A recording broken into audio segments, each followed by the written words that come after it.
Assalamualaikum, anak-anakku tercinta di rumah.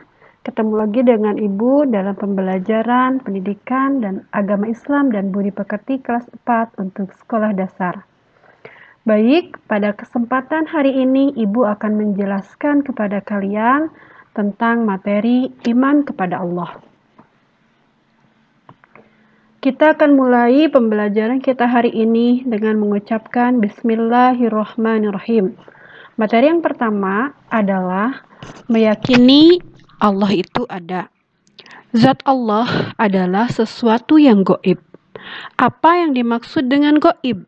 Goib adalah sesuatu yang tidak nampak oleh panca indera kita, tetapi ada dalil tertulis yang menjelaskan akan keberadaannya.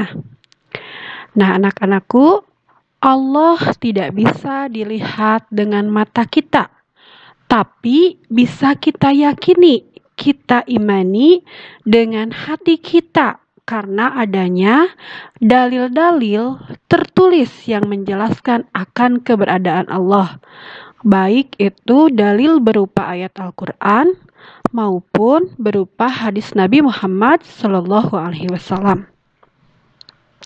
Nah, tentang bagaimana kita bertafakur terhadap ciptaan Allah, Rasulullah SAW bersabda, "Tafakkaru fil khalqi wala tafakkaru fil khaliqi fa innakum la taqdiru qadrah." Rasulullah SAW bersabda bahwa berfikirlah tentang ciptaan Allah. Apa ciptaan Allah itu? Bumi, langit, dan seisinya. Dan jangan memikirkan zat Allah. Tidak boleh berpikir seperti apa Allah itu, bentuknya seperti apa, wujudnya seperti apa. Karena kalian tidak mungkin akan mampu memperhitungkan kadarnya.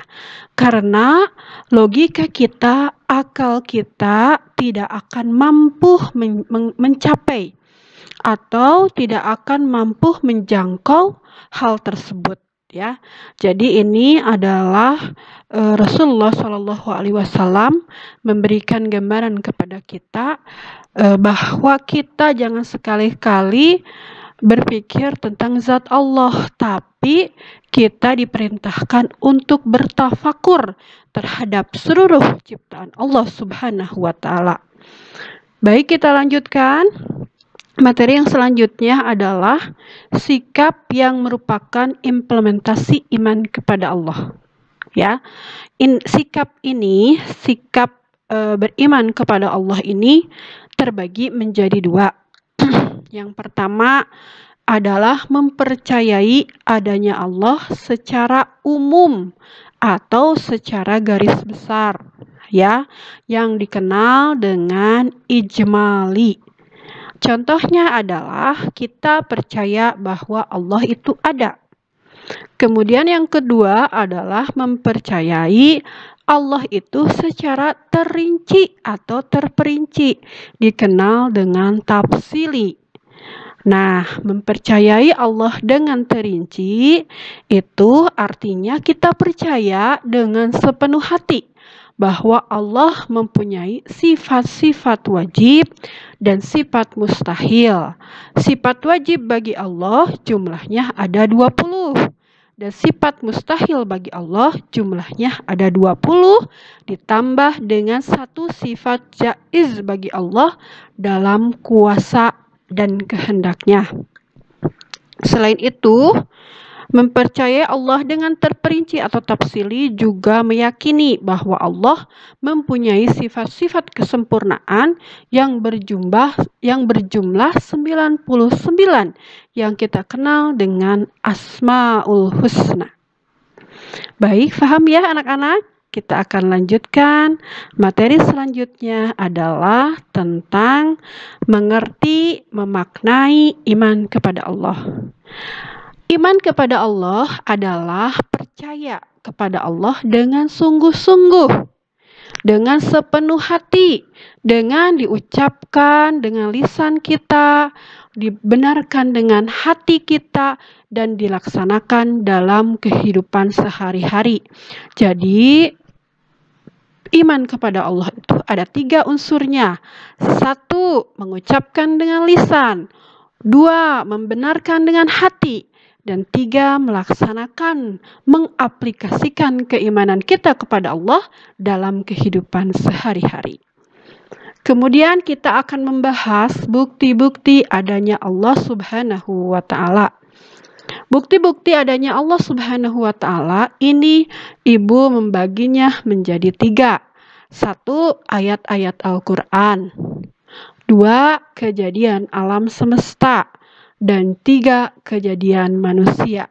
Ketiganya merupakan bukti adanya Allah Subhanahu wa Ta'ala. Nah, bukti yang pertama adalah ayat-ayat Al-Quran yang menjelaskan adanya Allah Subhanahu wa Ta'ala. Di dalam surat Al-Baqarah ayat 163, Allah berfirman, A'udzu billahi minasyaitonir rajim. Bismillahirrahmanirrahim. Wa ilahukum ilahu wahid. La ilaha illa huwar rahmanur rahim. Artinya, dan Tuhan kamu adalah Tuhan yang Maha Esa. Tidak ada Tuhan selain Dia yang Maha Pengasih, Maha Penyayang. Ayat ini menjelaskan kepada kita bahwa Tuhan kita adalah Allah. Allah yang tidak ada sekutu untuknya, Allah yang Maha Pengasih, dan Allah yang Maha Penyayang. Kemudian ayat lain yang menjelaskan tentang adanya Allah adalah Al-Quran surat Ar-Rum ayat 12. Di dalam Al-Quran surat Ar-Rum ayat 12 ini Allah berfirman, A'udzu billahi minasyaitonir rajim. Bismillahirrahmanirrahim. Wa min ayatihi an taqumas sama'u wal ardu bi amrih. Thumma idza da'akum da'watan minal ardi idza antum takhrujun. Yang artinya, dan di antara tanda-tanda kebesarannya ialah berdirinya langit dan bumi dengan kehendaknya. Kemudian apabila Dia memanggil kamu sekali panggilan,